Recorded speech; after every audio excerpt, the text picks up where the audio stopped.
Hey folks, welcome back to the channel. Your home for all content, Lord of the Rings home. Got another episode of the Good Glyph Guides with you today with Teacher. Teacher, how are you doing? Are you excited to record another episode? I'm very excited to be recording this episode, especially Good. considering the characters we have lined up for today. Yeah, so speaking of, we're going to sort of split this video up into two, I would say. The first half, we're going to be talking about dwarves.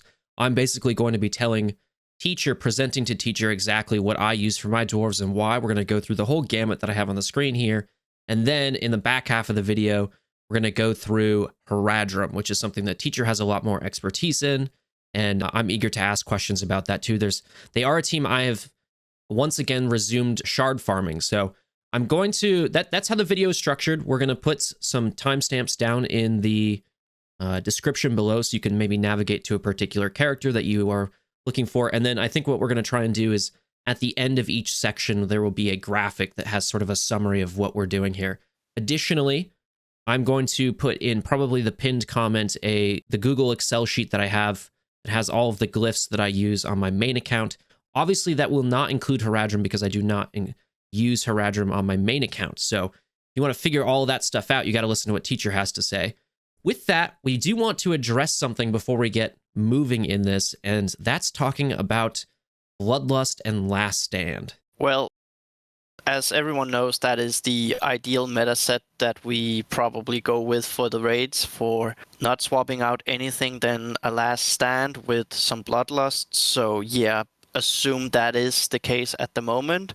People are talking about a nerf, and I would say it's probably more likely, if anything is touched, then it is the Bloodlust. So they affect full Bloodlust set, but I think for one minor set, there won't be any real difference. Yeah, so this video, I think we're going to we did this in the last GGGs as well, but I think we want to focus primarily on the primaries, and also talk about the secondaries that we're using. We'll briefly mention what sets, but I think the standard for most of these characters is, yeah, you're going to use probably some combination of Last Stand and Bloodlust or triple Bloodlust. How much, I also think that they're going to nerf probably Bloodlust when they do some sort of balancing pass on the glyphs. If you were to guess, how much do you think they would nerf Bloodlust by? Go from like 30% to what, you think? If they were to nerf Bloodlust, I believe for the first off, it would be bad for them to nerf it because this is what they intended. So I'm sure they figured it out, but maybe they're surprised and raids are easier than people were expecting. So with that regard, I would say they would probably, if they're generous, they would bring it down to 25%. If they are harsh, they would bring it down to 20%. Yeah, I 100% agree with you. I think it's probably going to end up, in the range of 20 to 25%. So somewhere between 60 to 75% turn meter per kill when you have a full set, or 3 minor sets, right? All 6 glyphs being Bloodlust. I think that still seems pretty reasonable. I guess it really depends on what they do with all the other glyphs too, because even with that sort of nerf, is that really going to make you choose any of the other glyphs? I'm not so sure. But this is all hypothetical anyway, but we just kind of wanted to address that at the start so that you're not like, well, why did I watch this if all they were going to tell me was Bloodlust and Last Stand? We're going to talk primarily about the primaries and the secondaries and why we use some of these. Does that sound good to you? Sounds perfect. All right. So begins my presentation on dwarves. Let's start with the main dwarf himself, the legendary Thorin Oakenshield. I have a 5-star Thorin on my account. Do you have Thorin on your main account? I have Thorin on my main and only account, so yeah, yes. I have a 5-star Thorin as well. Yeah. The only difference between our Thorin is that yours is gear 9 and mine is only gear 8 for the time being. Gotcha. I am actually actively working on taking him to gear 10, just sort of as like I just want to take all of my legendaries to gear 10. I think that seems worth it, maybe in the long run. But here I have the stats for a 5-star level 60 gear tier 9 Thorin. And for primaries, I put 2 focus on Thorin at the moment, and that will eventually change. He does get focus from his leadership, plus 20% focus. I think when he gets to 7-star, I'm going to swap out one of those focus glyphs and put on another damage glyph. And at the moment, I have Last Stand and Bloodlust on him. When he gets to 7-star, I'm going to switch it all to Bloodlust. I guess depending on what they decide to do with Bloodlust. The reason for that is he is a damage machine. He hits really, really hard, and he's definitely, I think, the strongest in terms of damage output in the Thorin's company team. And I kind of want to continue to capitalize on that moving forward.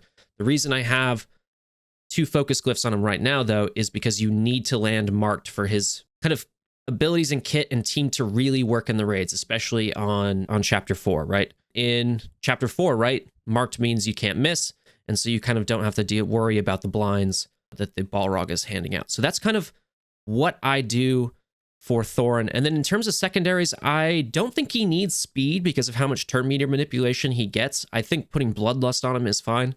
It's more turn meter manipulation. But he gets this 10% turn meter when they kill somebody with Overwhelmed, and then also when they attack somebody with Overwhelmed, he gains 10% turn meter as well. When anybody on the team attacks somebody with Overwhelmed, he gains 10% turn meter. So I'm not looking for speed so much on Thorin. I am looking for focus and damage. And then in my case, because he's 5-star, I'm also looking for maybe a little bit of survivability, HP, armor, just to make sure he doesn't get, 2-shot. Does that make sense? Does that sound good? Yeah, I would definitely go with the same for the time being. 2 focus for a gear 9, that would bring him up to 2.5. And then with the 20% on top, he gets to around that 3k focus, where we have seen if you want to go for difficulty 4 and you get either an enrage or you get a first flinch stack, then you definitely want to be up there, so it's a little bit less RNG. And yeah, a health for the time being is probably what I would have gone with, and then swap over to maybe even keep 2 focus down the line just to make sure that it always lands, but at least 1 focus always. Yeah, definitely always 1 focus. Yeah, I think his survivability is okay at the moment. He does kind of get targeted a little bit, but that's okay. All right, let's move on to Bifur. I love Bifur. Bifur is not C tier. The tier ranking is very old and outdated at this point, but he is a very, very useful dwarf. I have him at 7 stars, and I'm getting him up on my free-to-play account as well. He's almost 6 stars on my free-to-play account. I like Bifur because, 1, he's got a flexible leadership, and 2, he can kind of slot into a bunch of other teams. I think he's paired really, really well with Rumel. And in his case, I'm just going Last Stand and Bloodlust. He's probably not going to get a kill, but again, just the opportunity where if it does arise, you get that extra turn meter. I think that makes sense to put in there. I put him in Last Stand because I think the whole goal for Bifur is essentially just to stay alive. And he doesn't do so much controlling in the sense of like Ugluk. Like when you think about Ugluk controlling the other team with his blind and his disable and his provoke, he controls he does control via sort of stuff to his own team, if that makes sense. He does have a 2-turn slow and a blind, especially for large characters. This only works on the cave troll, not the Balrog, at least the blind portion, right? I've said this before. I thought this was going to be the most important part of his kit. I don't think that's the case anymore. I think his ability to give provoke to somebody on the team is really great. And then his passive is incredible. Getting defensive out, again, when paired with Rumel, that's going to turn into regeneration, and you don't have to have a healer, like an explicit healer, when you run some sort of like Balin's expedition team with Bifur slotted in there, which is the person I took out of Thorin's company. So for now, what that means is I just want to have him basically survive as long as possible. So that's why I went with the Last Stand and the Bloodlust. And then I do put some focus glyphs on him. I put 2 focus glyphs on him just to make sure that this does land this slow. I'm thinking I might change that though, and I might just do 1 focus and then just do 2 HP instead. Again, just to make sure that he survives and then I can keep using his sort of controlling abilities. In terms of secondaries, I'm going for HP, focus, armor, and then probably resist in there as well. He's already pretty slow. I'm not sure I'm not sure focusing on speed is really going to change that. He's still going to be pretty slow, even if you gave him a bunch of speed. So I just want to make sure that he survives as long as possible. Seems good. I was actually considering for 2 focus and maybe 1 resistance, so sometimes he can resist something AoE that lands on him. And also because he does gain that 15% max health, so you could swap it out there. Yep, I think that's totally reasonable. His base armor here, or just looking at his armor at, this is 7-star, gear tier 9. He's at 1700 armor. That's actually already pretty good. I think you're right in that he could use some additional health and then capitalize on that with his passive as well. That makes sense to me. Yeah, pretty straightforward. Bifur was actually the one that I was really interested to hear about, because someone who's building up his dwarves, I was really considering, should I go for Bifur as my 5th, or should I go for someone else, swapping around? We'll get to that character down the line. But yeah, knowing how good he is plug and play, and with Balin's Expedition being sort of released free to play, or we are expecting that, then yeah, knowing that he can swap over there and he's really good for the chapters, yeah, I might actually do that, because I have my own Bifur. I have him available to go straight to 6-star. Yeah, good. I mean, you know, I even use him in chapter 2. I've been using him under a fellowship lead, actually. So I'll do Gandalf with Legolas and Gimli, and Bifur and Rumel in there. Again, just that I like the combination of Rumel and Bifur. But what I like about that for chapter 2 especially is that Bifur has a dispel on basic, right? And so does Gandalf, and this dispel does not require some sort of like focus resistance check. So you don't have to worry about that too much, which is nice. And then you don't have to, like, basically, you don't have to land a Bane and then crit to remove momentum like you do in difficulty 4 and above. You can just remove momentum. Plus, Legolas has some momentum removal on a special one, or just boon removal, rather. And so you kind of don't have to worry about landing Banes as much, which kind of takes the focus resistance question off the table for a team. And that's, I think, very premium for chapter 2 especially. Also for chapter 2, he has that one thing that's really premium to make him plug and play. You probably know it already, but that is that 2-turn slow, because during that topple phase, if you have that slow on it, it just allows you so much more freedom when you have to go for the ones on the side. And yeah, like, you can just get the slow on and say, okay, let's clear the board. And you can manipulate who gets the first turn, get the ability stamina back on certain characters, and then you're good to go again. Yep. I think people have slept on him a little bit. I think he's, because of how farmable he is still getting a lot of people, you know, farming him at least. But he's pretty flexible. I do not regret building him up, even though he does not go into my Thorin's company squad. All right, let's talk about the main man, the big cheese, my personal hero, Bombur. Okay, this guy is probably, I think, my favorite marquee that has come out so far. I've made a number of videos on him. We have him at 5-star, level 60, gear tier 9 here in terms of stats.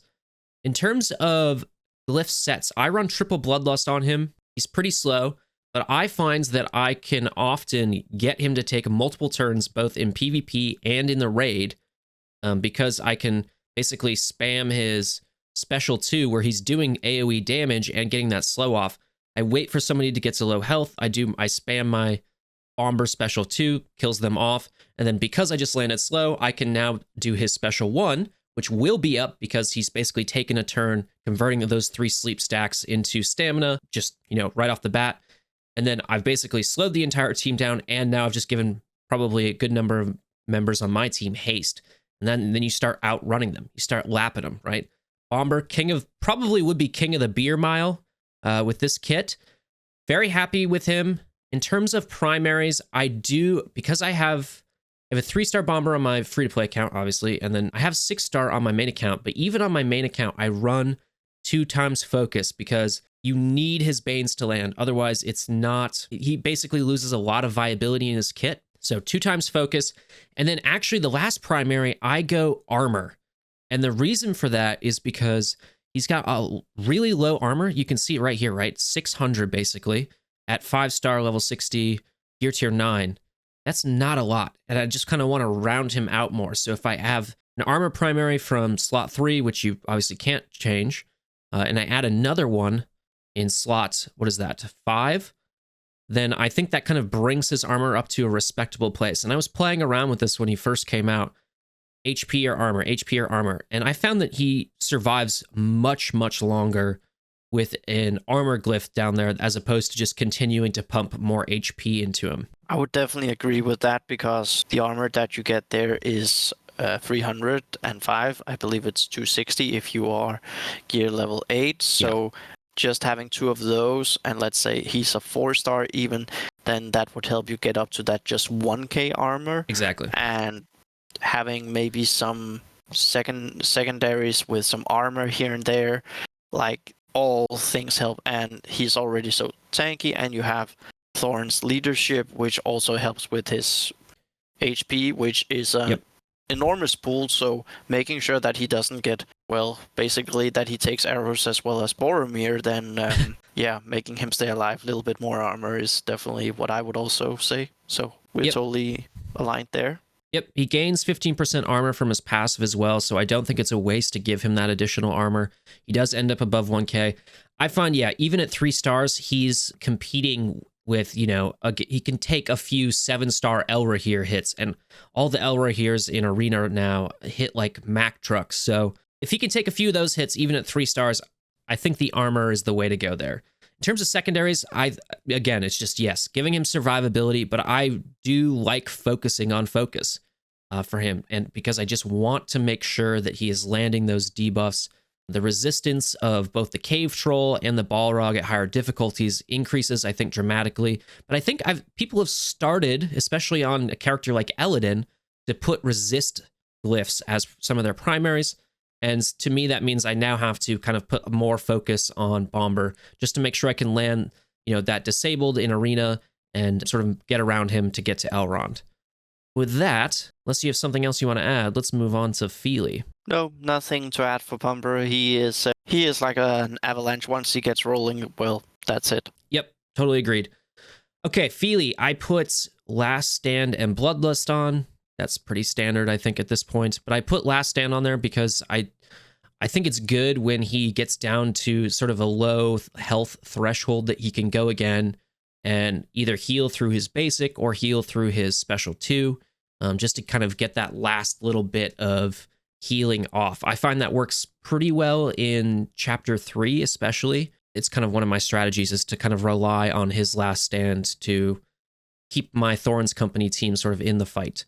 In terms of primaries, I do 1 focus on him, but honestly, I could be swayed against that at this point. And other than that, I do 2 HP. I could be convinced, I think, pretty easily to go from 2 HP, 1 focus to all 3 HP, just to make sure that when he does heal, it's really a big heal. Just because I find that I don't often use his special 1. I don't even have it maxed out. It apparently adds a weaken, right? Yeah, it adds a weaken and maxed out. I don't use this that often. Sometimes I use it on the Cave Troll when I want to try and land, and expose to make it easier for my team to kind of chew through the toppled HP, but I find I'm just often using his basic because that's going to give a good chunk of health back for basically no cost to one of my characters. And I find that his basic is really a way to add a lot of survivability to these dwarf teams. So now that I'm actually talking about it out loud, I might switch to 3 times HP, but it's either 1 times focus if you're worried about getting that expose, or 3 times HP. I would say without a Thorin, then definitely do 1 focus so you get there. Like for me, who are building Thorin's Company, I just went to level 2 for that 2-turn expose. But honestly, with Overwhelmed, like all that damage it does, like you don't even need the expose, or well, even it would feel even more like knife through butter because you just go through it. But a quick head math is if you say like where we have him right now, and then 3 health lifts and some secondaries here and there because you can't get the perfect ones, and then Thorin's leadership, then you're looking at a character at 50 HP, and that's a whole lot of health from his basic when he assists. Yep, that's a lot of health. 10%, that's not too bad, right? That's about 5k. I don't think my FIli is quite there yet. I think he heals for, somewhere around like 4k instead. The other thing is his heal is a little bit worse than standard healers. I think most healers have like around 18%, if I'm remembering correctly, for like, let's say, Naramiri or something like that, or Pippin, I think maybe has an 18% heal. His is a little bit lower. Obviously, this flat health means nothing now at this point, especially with glyphs added. But if you can kind of juice that that health stat, maybe it doesn't matter as much. You can kind of make up that few percent that he has worse than other healers. You do kind of, I split him up in one chapter now. Actually, I just don't use Kili in chapter 3. But you do want to keep them together. And I guess this is better than most healers when they are together at 21%. It's actually better than Tibeb. Tibeb is 820%. Yeah. What is Elrond at? And you gain fortitude for 2 turns to all dwarf squad members. Tibeb is only fortitude 1 turn to 2 random squad members. So you get a little bit more maybe plug and play viability with Tibeb in that sense with the fortitude, but 21% is kind of a lot actually, and especially so you have to pair him with Kili. I think everybody basically knows that. I don't do that for chapter 3.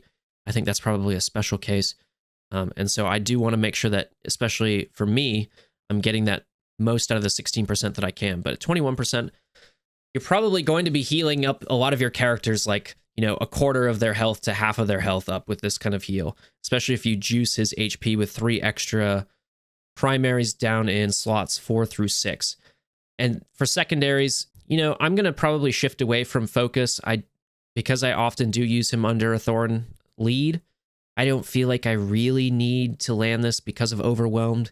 So I might just turn him into a pure healer now that, I'm thinking about it. Yeah, like for secondaries, armor, resistance, health, and then whatever basically. Also because Thorin offers that one crucial thing which I would say the special one does, and that is the weaken. He does that on his basic.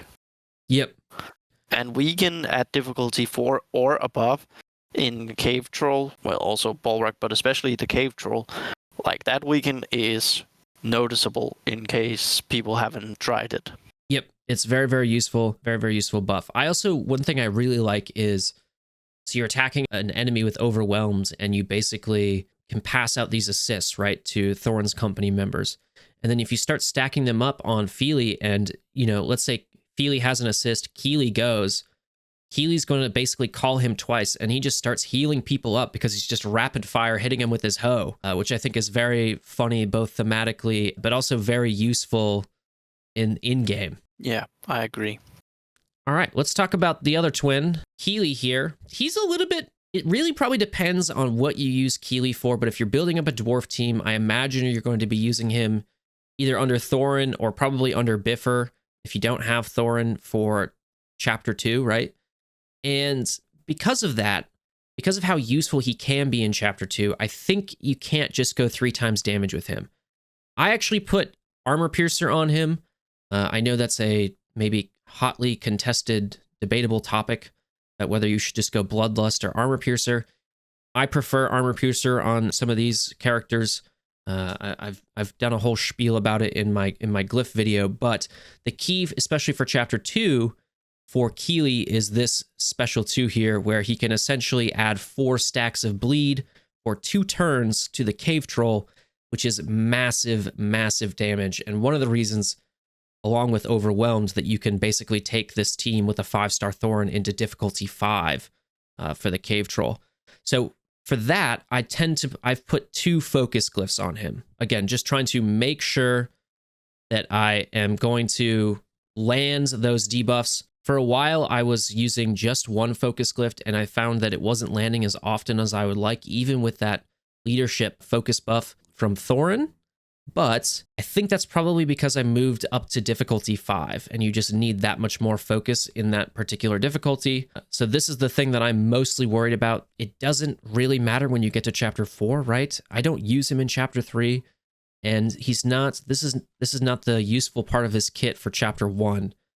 And so you could also make the case that maybe you just want to do 1 focus glyph, depending on kind of where you're using him. But other than that, I do damage, and I've got Armor Piercer on him. And then in terms of secondaries, yeah, I'm just trying to go, just trying to go damage, focus, maybe a little bit of survivability. I know he's got some crit stuff built into his kit. It's just not very much. And there's possibly a either visual or actual bug right now with the dwarves and their crit chance and crit damage not showing up correctly. Yeah.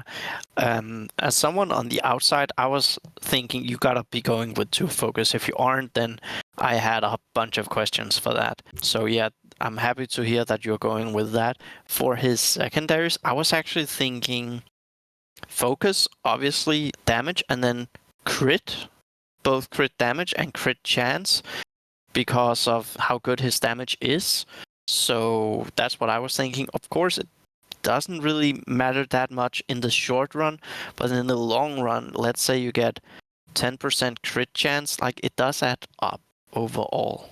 Yeah, so I mean, ideally, I mean he's a damage dealer character, right? So ideally, what you want is all three of those offensive stats: damage, crit chance, and crit damage. I think the one to focus on though before crit chance and crit damage is definitely just damage by itself. I think that kind of has a larger effect, at least in the small, at level 5 glyphs, than the crit chance and crit damage that you can get. That being said, yes, that's something you should eventually add on and maybe focus on. And maybe once they figure out exactly what's going on with the dwarves and their crit chance and crit damage. Yeah. Also because if you do roll quite a good amount of damage everywhere, like a perfect roll would be 1.5, and then let's say you have all 6 glyphs, you roll here and there, you could be looking at potentially 10% damage, and 10% of 3.8 actually gives him pretty good. Yeah, I think my Kili, who is at 7-star, level 60, gear tier 9, I think my Kili is sitting above 5k damage right now, I want to say. That's not bad. It's pretty crazy because I think he actually has more raw damage than my Elrahir, but Elrahir just has so many other things going for him that he kind of outpaces him in terms of DPS, I would say. Okay, let's move on to Gimli. I love Gimli. This is such a great character. We've got the stats here for 7-star, level 60, gear tier 9. Very easy, to get, very farmable, right? Using Guild Chapter 2. I don't think this is like a hidden strat. I think there are a number of people who have also done this, but this basically when Glyphs first came out, I was like, I'm putting 3 times damage Glyphs on him. And I've seen a number of people do that now, and I think it works really, really well.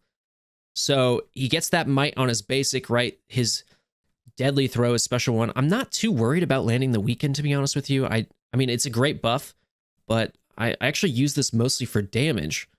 And so the might plus additional damage from the 3 primaries, this hits really, really hard, and it will just take out whole like chunks of health bar from both the cave troll and the balrog. And then also, because of his passive where he's able to retaliate against fellowship or dwarf people who do damage against fellowship or dwarf allies, it's very anti-AoE, I would say. So sometimes like the balrog will come in, hit everybody beneath 75% health, and then Gimli will just like retaliate like 4 times in a row, depending on who he's with, and he will just like bring the balrog down like easily 25 to 30% health, and that's just like right at the start of the battle. So I'm very happy with him being kind of damage focused. I do think it's good to maybe shore up some of his defensive stuff. He is a tank, right? And so I think in terms of secondaries, doing HP resistance, he's already got over 3k armor. I think that's probably enough. But if you want to kind of shore up his health, you want to shore up his, his resistance, his ability to resist, because he does have a good number of provokes that he ends up with on himself. I think that's probably wise. But I also do focus on damage for secondaries as well. Yeah, I agree. And this is actually the one where I'm considering my 5th member. So again, as someone who's not that used to dwarves, I was thinking Gimli or Bifur as my 5th member for the time being. Of course, I want to have both available because there's just so much plug and play also with Balin's Expedition. But those were the one for all 4 chapters. Who would you say is the best to go with if you had to pick one of those 2? Under specifically like a Thorin lead? Dwarf team, you could say in general? Then Bifur. Just because he gives you that leadership flexibility if you want to run with somebody else. I think he just has a lot more control. I think Gimli has his place, and now that people are starting to a lot more people have started to unlock Gandalf, and I expect that will continue to increase these first 3 months of the year here. I think he's definitely, yes, still worth getting up. Very easy to farm as well. And he's going to kill it on your fellowship team. He works really well there under Gandalf, but also paired with Legolas, right? I think he's really great. I think there's a case to be made. We talked a little bit about it before the recording here. There's a case to be made where you can swap out maybe one of his damage or 2 of his damage for resist, just to give you a little bit of a boost in chapter 3 and in chapter 4. Because when he does get provoke, either because he's his passive or because you triggered his special 2, you just kind of want him to be able to resist taking that big shadow swipe assault thing from the Balrog, where he kind of has his cooldowns reduced and he gets disable and disrupted and, you know, a host of other bad things. I think that disrupted, blind, everything. Yeah, basically all the bad ones. I think there's a case to be made for that. I have not played around with it myself, but it's something I'm definitely considering. Yeah, because again, not many people do want to swap around. I do it myself. I'm just trying to streamline it, but yeah, that was definitely something I was considering, because it seems like when you hit that 3.5k is where stuff happens. For a resist? Yeah. Yep, I agree. It's somewhere in the 3 to 3.5k range for sure. That's what I found as well. Let's move on to Lord Balin here. I love Lord Balin. He is now free to play farmable. Hopefully Rummel and Orphan becoming farmable soon to kind of round out the Balin's expedition squad here, right? One thing I will say is that I didn't mention what set I used on Gimli. I used Last Stand and Bloodlust.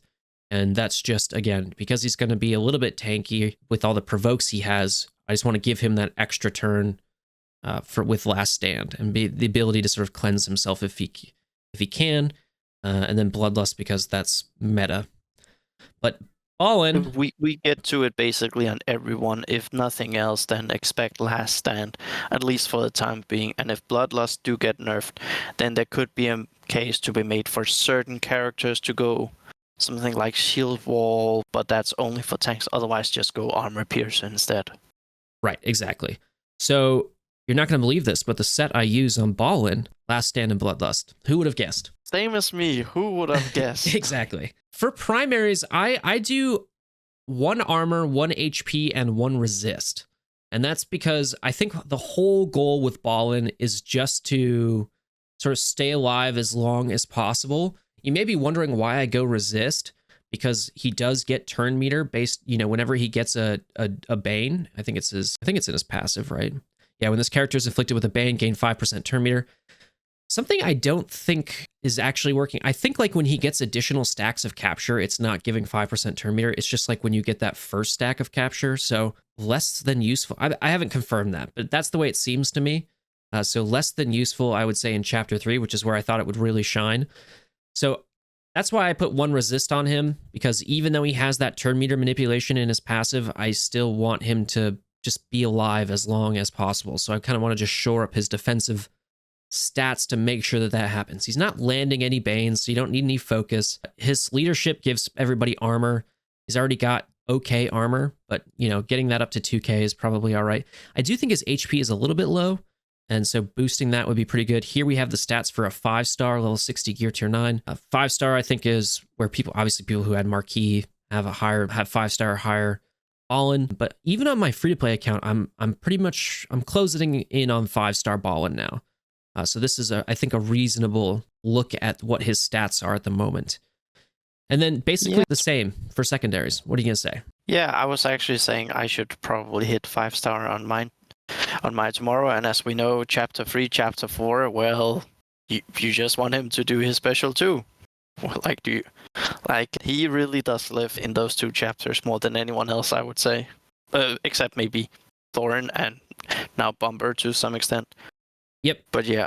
I agree. Like health, make sure he survives. And the funny thing is, if we take a look at his passive, I've seen there's a similar talk about the Chef Kraska who steals spoons, who can steal an entire stack.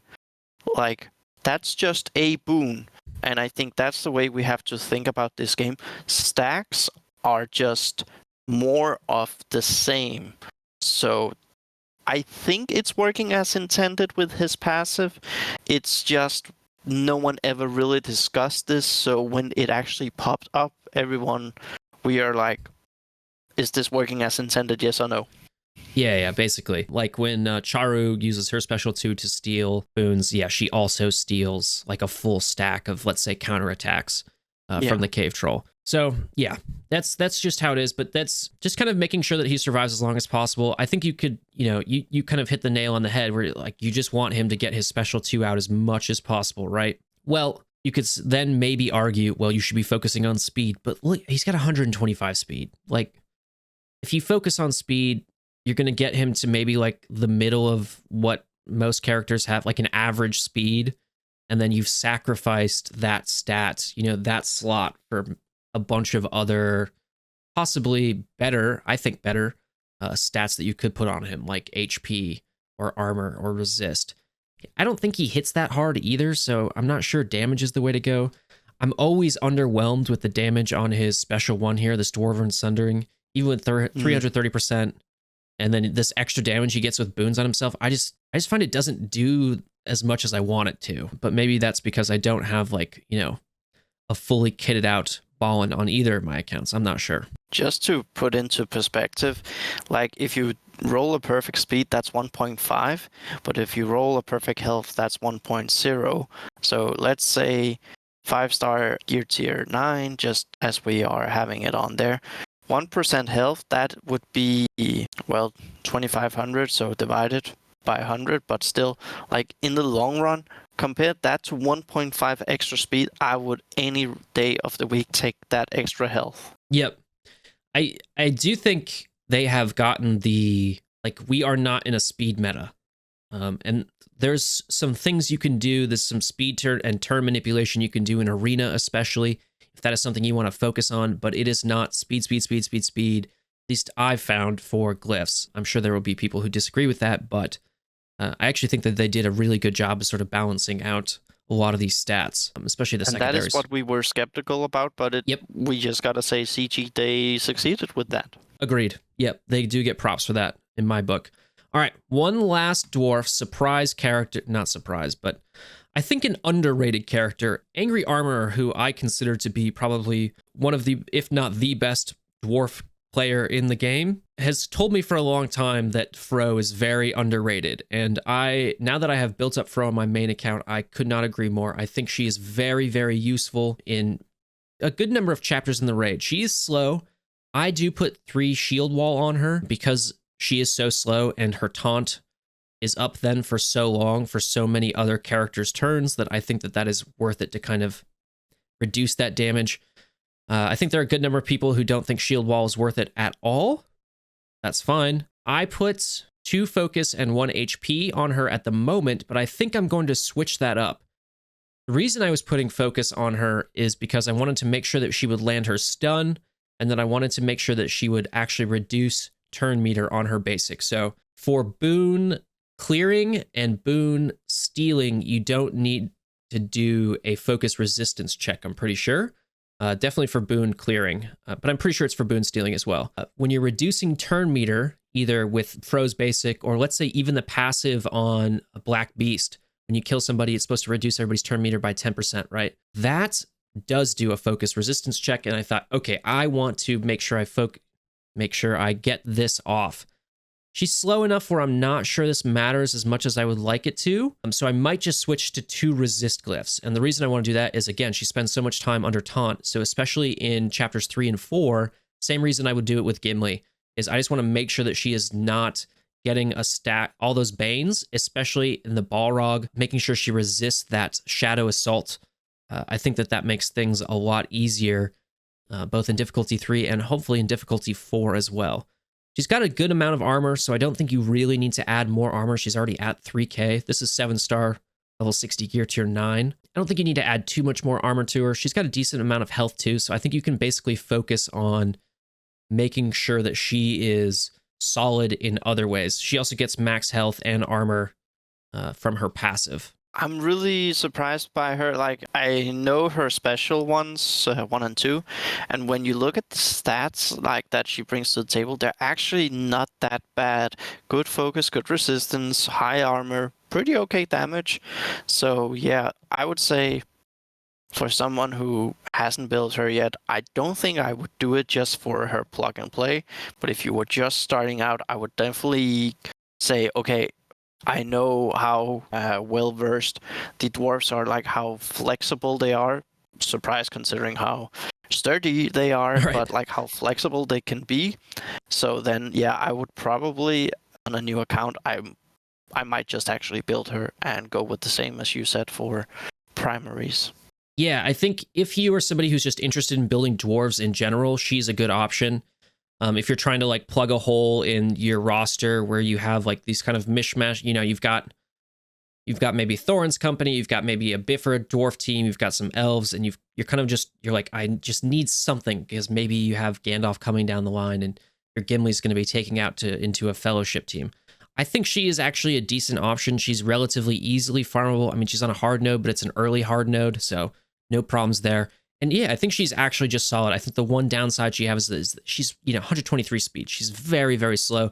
She has no turn meter manipulation in her kit to make herself go faster, just that turn meter reduction on enemies by 15%. And like I said, I've found that because of how slow she is, I'm just not sure does it as much as I would like. And so I just might switch to making her just a pure tank. For a team overall, I would say the 15% turn meter is actually pretty good. Especially now when I sit and think about it, like, yes, it's not that often, but like for Thorin, who also has his turn meter manipulation, that 15% could maybe make or break here and there, but it would be situational, I feel. Yep, agreed. Okay, so that sort of ends the dwarf side of things, and now we're going to switch over to the Haradrim. There's going to be a little section here that shows a graphic that you can screenshot if you want to, that shows kind of everything that we've talked about for dwarves, and then we will get into the Haradrim. Okay, so welcome back to the second part of the video where we're going to go through Haradrim, and this is going to be Teacher's bit because Teacher is an expert on the Haradrim. He has them built up. We're going to start with Wubete, so why don't you just take it away, Teacher? Well, Wubete, like we just talked about with dwarves, unless something is specifically mentioned, expect Last Stand and Bloodlust. However, here you could go with Shield Wall, but again, Last Stand and then maybe Shield Wall for there. As you can see, his stats, he's doing okay. His stats overall, his health isn't that amazing, but it's respectable. Damage as well, but he's just so slow. And for him, his primaries, I would actually say 2 focus and 1 resistance primary, because you want to land the slow on his special 1. No, special 2 it is. Yep. And I've done the math because, well, this could technically be a classroom. So, but basically for Wubete, if you go with 2 focused glyphs and the buff from Robel's passive due to Haradrim leadership, we're going to come back to that, then you end up at 3.6k focus, and that's a pretty good mark for basically every chapter. Yeah, that's a good one. Yeah, his stats are kind of, he's built like a dwarf. Slow, tanky. He's just a slightly taller dwarf, I think. Yeah. For Wubete, there's one big issue, and that's something I want to see if I can get the glyphs to test. I want to see if a whole bunch of speed could actually really help him, because in chapter 1 he is really struggling with those 5 stacks on the bombers, especially if a skull crusher pops up or anything. Like, it is so hard.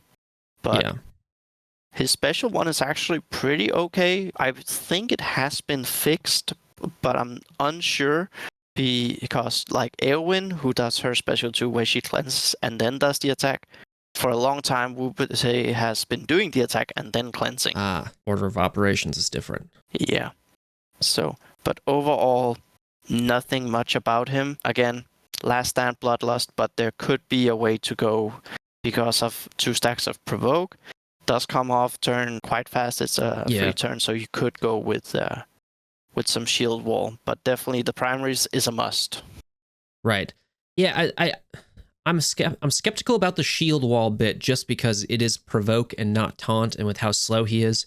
But maybe there's an argument there for it.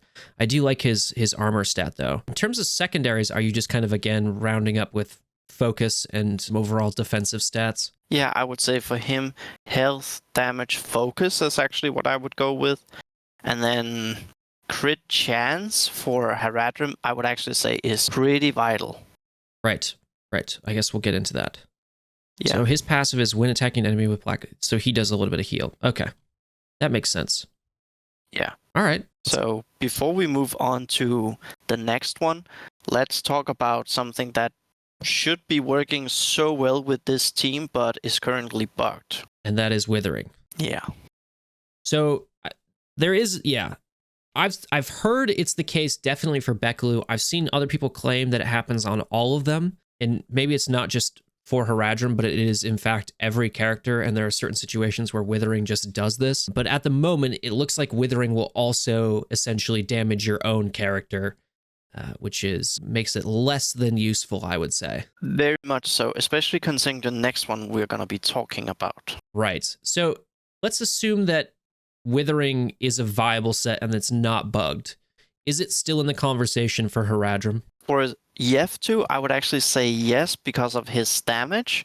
Like, he is the main damage dealer, and I would then, on another character as well, actually have 2 with withering, just to make sure that based on turn order and everything, I would probably go 2 there, so you can land it more often than not.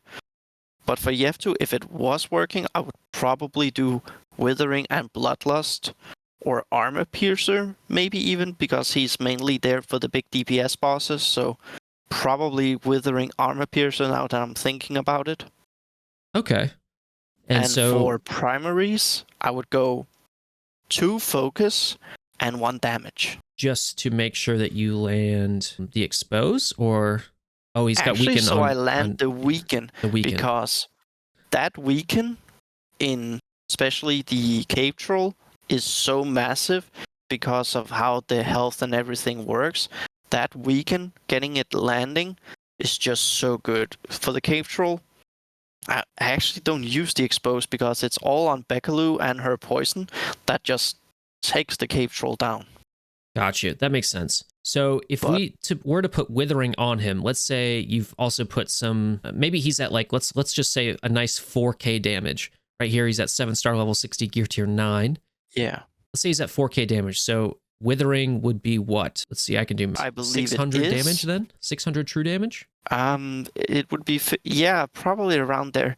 Like, because it has been a little bit bugged, and again, we all shifted away from withering, both due to it being bugged, but also due to Last Stand just being so good. Then I would actually say maybe there would be a change to it down the line, or maybe the damage would feel greater in the future. They do this thing in this game that I actually really don't like, which is that they don't separate the numbers. And so if you do an attack and you land a Bane and you have a withering set on, it essentially just adds that true damage into your other damage. And I really don't like that I can't see exactly what the true damage is from the withering set versus what his normal skill ability damage is.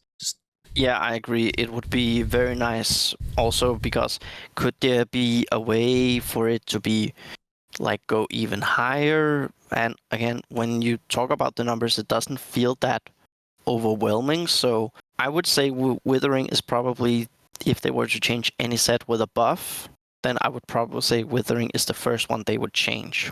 I see. Okay. Is there anything else you want to talk about for Yeftu? Well, actually, his passive is really, really important for when you're building Haradrim. You can basically lay off the other ones a little bit more. Like, his passive is that whole crit chance, working on the cave troll, working on everything else, getting the boons on any character away, just gives you that extra 13% crit chance. Like, on the cave troll, if you get it going, like, that extra 13% is just so massive.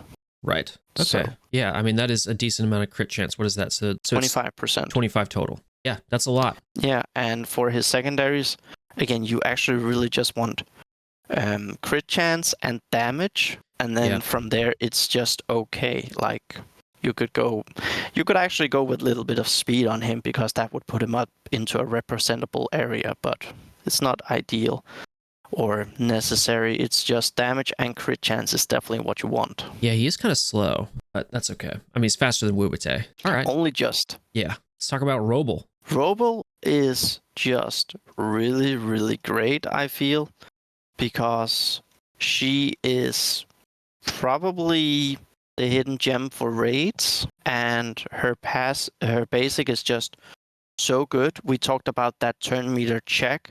with focus and resistance, she is one of those who actually depends on that check with her focus and resistance. So, but 25% turn meter is just so massive if anything is slowed from Wubete, especially the cave troll. Right. Yeah, and she's not very slow herself. 154 is pretty good. So this can come around more often than you would think. Yeah, and again, Last Stand and Bloodlust, really good, as we know, for basically chapter 3, and that really helps her with that AoE. You can get it off cooldown, and everything is just okay. You want the passive and the basic as your must build, and then wide swing you can go as well. Yeah. Special 2, or the special 1 doesn't really do anything except at level 6 you gain 1 stack of defensive. Yeah, it's nothing. Not worth it. So in terms of primaries, are you just stacking 2 focus on her? Yeah, just like stacking 2 focus and 1 resist. And the reason why I'm stacking 1 resist is because she can swap the mark around in chapter 3. I've got them to 1.15, a full Haradrim team, so they're getting there. I see. Okay, that makes sense. And they do have a way to get fortitude on them, so that would give them that extra 50%. So 1 resistance would put you up to 2.6, and then a fortitude on her would put you almost at 4. Right. Yeah. Interesting. And for her secondaries, I would say, focus, resistance, and crit chance. Especially for her, crit chance is really important. And focus.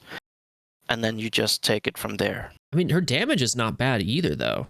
I mean, 3100, this is, again, 7-star level 60 gear tier 9. 3100 is not a bad starting damage stat for before glyphs. Yeah, it's not bad. So I'm kind of, I'm wondering if I had her built up, if maybe I wouldn't do resist, and I don't think I would put her in a full Haradrim team. And so I'm wondering if I would maybe just do damage. If you were thinking about certain chapters and just get, more plug and play viable because of her turn meter, which is the main part of her kit, then, and also her passive on crit, but again, it's only in Haradrim, it works on everyone. Right. Then you would just go pure damage for that turn meter reduction and overall damage, because it actually does pretty okay damage with her. Yeah. Actually, now that I'm looking at it, so if I were to use her in sort of a plug and play fashion, her passive is 25% focus, and she starts off at 2100. And what is it? Level 8 glyph is like 580 focus or something like that. Is that right? Level 9 glyphs are 525 or thereabout. Okay. So if you just had 1 focus glyph on her at level 8 or level 9, and then plus her passive, what is that? That's basically, you're at like 2600 to 2700, and then you add an additional 25% on that. I think you get to about 3000. Is that right? That sounds right. Yeah, about thereabout, and that's pretty nice. That's also why I would do in a Haradrim 2 focus on her, because that puts you to that 3.6k, and that is just such a nice cushion on basically everything. That's true. That's fair. Okay. Any final thoughts here? One could say instead of a resistance or a damage, then you could actually even go a health, because 38k is actually pretty respectable. So if you just wanted to push her that little extra bit. Yeah, fair enough. All right, let's talk about Bekelu. Bekelu, she is really, really interesting. Like, many, including myself, probably felt she's not going to be that good. Her support, she has low damage and everything, but boy, was I wrong. Like, for her, 2 focus, and I would actually go with a health just to make her that much more tanky. Yeah. Because her basic is just the bread and butter for that cave troll. And you really do want to max it out so you get that extra stack. Yeah. And overall, her kit is pretty good. Her special 1, cleanse 2 Banes, Grand Concentration, focus increased by 50%, and deadly for 1 turn. And 2 allies with most Banes. It's really sad that Haradrim doesn't clear from everyone. Yeah. We did see Robel's passive, like that was something they buffed back when in November or December. Yep. Because everyone was complaining about the focus. With glyphs, I think. That was what they needed. Yeah. So maybe this one is an ability that could be buffed in the future, but 2 Banes is actually pretty okay.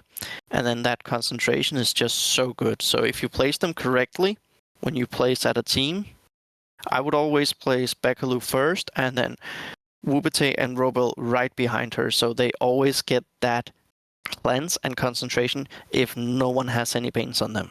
Okay, I see. Yeah, that makes sense. Especially Robel would be the one I place first, because that means if any other member has just 1 Bane, then she still gets it. Right. Positioning for the Haradrim team is probably up there. I think, if not the most important team, it's definitely in the top 3 most important teams that you get this positioning right. And it's not because of like who's going to get targeted first or who's going to get Banes, but because, you know, if some of these conditions aren't met, like there are no Banes on your team, it's deciding who is getting these extra buffs anyway. So kind of like Naramiri and Eladin on, let's say, a Rivendell squad, you put Eladin in the middle just so that when Naramiri, if there's no Banes, Naramiri gives him, you know, counterattack and protection. Yeah. So, but secondaries. Other than that, her secondaries focus, definitely health and crit chance is what I would go with. So just really trying to land all the Black Serpent poison and just regular poison. Yeah, like also because those Black Serpent poison will be converted into normal poison stacks. Yeah. And I believe normally certain things like you can't land more than go above, but from converting momentum with Black Serpent poison into poison stacks, the best I've done on difficulty 5 is actually 10 poison stacks. Wow. And it's 3% per tick, I think. Yeah. So it's 30%. I mean, that's better than, I think that's better than the 4 bleeds that you get from FIli, which I think is just 20%. Wow. That's a chunk. I was so close on a topple phase to actually get the kill. Wow. I think it went down to like just under 1 bar, and then it went back up to where it has to be. And I was like, oh, that would have been so cool. Yeah. Yeah. I've done something similar on the Balrog where I like, you know, he gets that first sort of health like heal once you flinch him, and then I've just completely knocked his health all the way back down again. Unfortunately, it doesn't give you like a thumbs up gold star, here's an extra set of points. It just keeps on plugging away, but it would be so nice. Yeah. One final thing on Bekelu before we move on is actually her passive is really good. Like, I don't have it maxed yet, but 23% bonus damage against enemies with no boons. That is a chunk, and that's also where you can get by on a full Haradrim team without that extra damage glyphs on some of them, because no boons on the Cape Troll due to Black Serpent poison just means you do that much more extra damage, and especially in the topple phase. Yeah. I think her passive is actually going to be one of the deciding factors for like when multi-squad PvP comes out. I could be completely talking out of my ass right now, but multi-squad PvP comes out, I think her passive having this massive amount of extra damage, 23% bonus damage is huge. It's kind of going to be determining what teams you go against. So you're probably going to go against teams that don't put a lot of boons on themselves, but mostly focus on Banes. I think this Haradrim could be a very, very good counter to a lot of Shadow teams. Yeah, because Shadow doesn't have a lot, and also Black Serpent Poison from the 2 AoEs. Well, then congrats, even if you do get some boons on yourself, we just convert it into poison, and then you could... Like, Haradrim is really a team that feels like you pick off a character one at a time. Right. Yeah. I think, that'll probably be very, very good multi-squad. Okay. Should we finish off with Tibeb here? Yeah. And yeah, the reason why Tibeb is at the end is because she is that controversial that she's in the challenge store. And if people haven't, well, just done a little bit of spending on her for that kit to 4-star or 5-star, then there could be hesitation. And then I say maybe people are at 5-star now. Yep. So you got 5-star here, level 60, gear tier 9 for the stats over here. Again, the star probably being the most important part of this. Yeah, and her stats, they're really lackluster. Like at 5-star, she's only 20k health, and that's so bad. Like even at 7-star, she's only 30k health, and armor is just 1k. So she's really a glass cannon. Which, I mean, she doesn't even do that much damage. No, that's the sad part. She's a glass cannon without doing any cannon damage. She's not even a cannon. She's just a fragile piece of glass. Yeah. She's the expensive piece of china that you don't want to break in your parents' house or something. Yeah, really, like, it's just for show, but Exactly. but you're always being told it serves a critical function, but you don't know what the critical function is until it's gone. Yeah, exactly. That's so funny. For her primaries, I would actually go free HP. Yep. That makes sense. Just to get that HP on her, because at 5-star, then you could pump her to that 30k and a little bit above with some secondaries, and then it does feel like that. One thing to note on her for sets, not Last Stand, Lembus. Yes.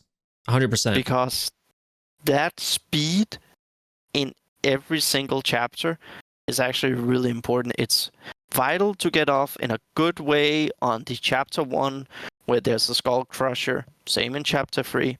But for the cave troll, it's actually a really interesting setup you can do, that you open up. Cave troll does its initial attack. Right. Then with Bekelu, you do your special 1. Okay. Then with Wubete, you do your special 2 for the slow. Okay. And Robel, you do your basic for the turn meter reduction. And then, not in that order, it goes Bekelu, and then it goes Robel, and then it goes Tibeb and Wubete. Okay.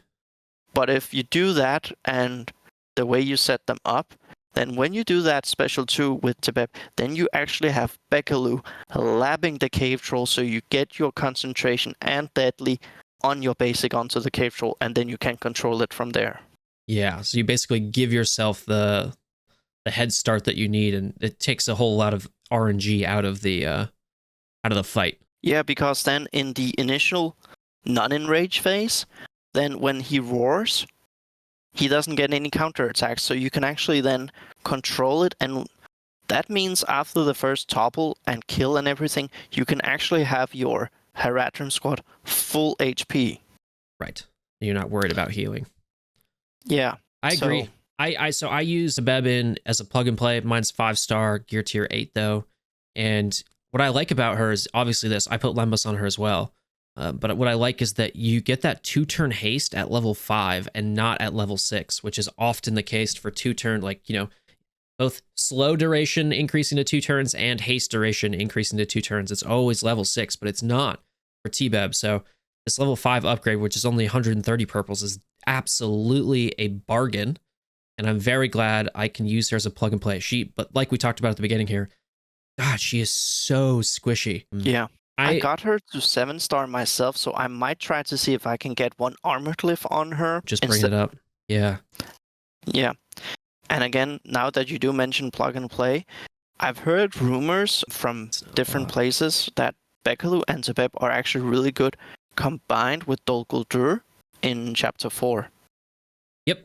That's what I use on my main account, and it is a team, when they get to higher star levels, can easily get 900, maybe not easily, but can a lot more easily than other teams get to 900k difficulty 3. And as someone who's building out his squad, I am considering looking into that. I will, because my Haradrim is done star-wise, and I believe they have a kind of difficult chapter 1, 1.5 in them. Chapter 2, definitely 2 mil. Chapter 3, they have a 1.5 potential, I think. Yep, I've seen that. Or very, very close. But for chapter 4, they, like many other teams, they're like Gondor. They just fall flat on their noses. Yep. Yes, the glass cannon, non-cannon breaks in chapter 4, except when you use them with DG. Just because Bekelu and Tibeb, I think, both have those cleanses, and then the haste is always very, very nice. So is the fortitude, honestly. Yeah, that's actually pretty good. Also because her basic is 2 turns to the most wounded squad member. So I believe that is where the key ingredient lies for chapter 4, and to maybe some extent chapter 3. The fact that you can get it onto someone like Wubete. That's also why I actually was considering that one resistance, because then they get up to 2.6, and fortitude is 50%, and that brings you up to 4k resistance. Yeah, this is very, very clutch. And it is at level 6 that you get that additional fortitude duration. But I don't know, maybe that's not such a bad trade since her 2-turn haste comes on, level 5 for her special 2. But Lembas for sure. And then what do you run as a minor? Just Bloodlust, because What else? I actually run what I have just available, which is actually Armor Piercer. Oh, yeah. So she's just Because chewing through that the is- cave troll. Difficulty Yeah. 5. Yeah, Armor Piercer, it's nice overall, and it's just where I got the best ones to plug and play with the primaries and secondaries that I wanted, which also secondaries for her. Again, health, armor, I would really want that, and then I would just basically take what I can get. Sounds good. Any final thoughts on glyphs in general for the Haradrim? Yeah, I would say when Withering works as intended, Yeftu, Bekelu, and Robel, Yeah. I would consider the ideal targets for Withering. Yeftu and Robel because they are the big damage dealers, but Bekelu because of how often and quickly she takes her turns. Yep. Okay. I 100% agree with that as someone who doesn't have Haradrim. So that looks and sounds good to me. We really agree on that. So, but yeah, Haradrim really takes a lot of time getting used to, also because once a member dies, their passive ability goes away. Like, that's the big thing in her leadership ability. Only when they are alive. Yeah. Yeah. That's one of the reasons I don't like these types of team setups, but that's a conversation for another day. If you made it to the end of this video, we congratulate you. Thank you so much for watching all the way through. Again, if you want to go back and look at specific characters, I will try and put timestamps. I will put timestamps down below. And we're going to have a little bit of a graphic at the end here that shows sort of a summary of what we have for Haradrim. Is there anything you want to say to wrap us? Well, before I ask you that question, actually, teacher, post down below in the comments if there are any particular teams that you want us to cover in this series. I know they're a little bit longer. We did 2 teams today, though, and we ended up doing like, what, 12, 13 characters? So I think we covered a lot. 13, decent amount of ground. So post down below if there are some teams that you're interested in. I know R2R is definitely one people are interested in, and I know Teacher has a pretty solid R2R, so we can definitely talk about that in the future if that is something that you all want. But are there any final thoughts on the video today that you want to tell us, teacher? Well, I'm hoping we get some news very, very soon, so we know where to go with all of this. But yeah, Glyphs, as we are leveling them up, they actually work as intended, that when we have high-level Glyphs, they actually can help you push to a higher difficulty, as we were told back when Glyphs were out. I thought it would be around level 7 to level 8, but it turns out level 9 is actually where, if you really want to feel the big returns and push a higher difficulty, you have to go to Glyph level 9. Okay. Yeah, I don't have too many glyphs at level 9 and mostly stay at 8 unless I have a glyph that is just like, oh, wow. But I think that's all we want to say from us. Thanks so much for watching. Take it easy.